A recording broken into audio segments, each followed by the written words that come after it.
হাই friends, আজি মই বনাম জাতিলাও আৰু এয়া মাছৰ জোল বিলাহী সতি।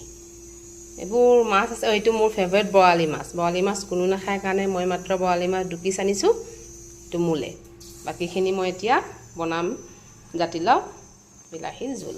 আহক প্ৰথমতে মই এই জাতিলাওটো আজি ৰুকনিয়ে ৰুকি ল'ম।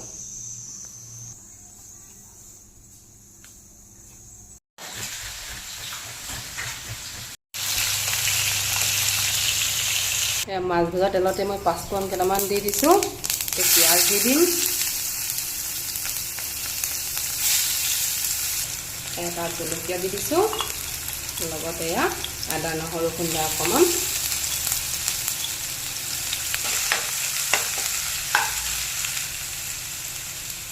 দেখিছেনে মই এয়া পিচি লৈছিলোঁ যে জাতিলাওখিনি প্ৰথমতে দি ল'ম।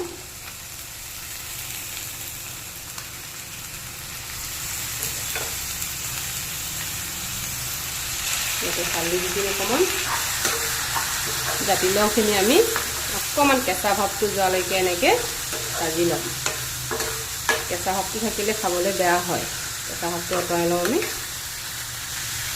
জাতিলাওখিনি অকণমান দেৰি সিজিলে এতিয়া আমি বিলাহীখিনি ইয়াত দি দিম।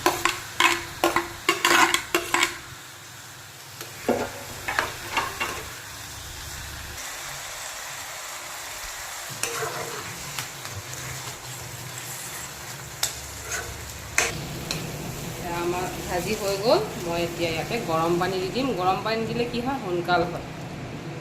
জোল অকণমান সৰহকৈ দিম, মাছ দি মানে অকণমান দেৰি উতলাই দিম।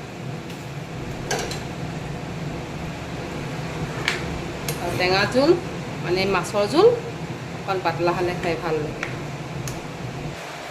পানীটো উতলাই মই ইয়াত মাছ দি দিম। মাছৰ মূৰ আছিলে অকণমান, তাকো দি দিছোঁ। ঢাকোনখন লগাই 10 মিনিটমান মই উতলাই দিলোঁ। এতিয়া ধনিয়া, কেঁচা ধনিয়া পাত দি মই গেছটো অফ কৰি দিছোঁ।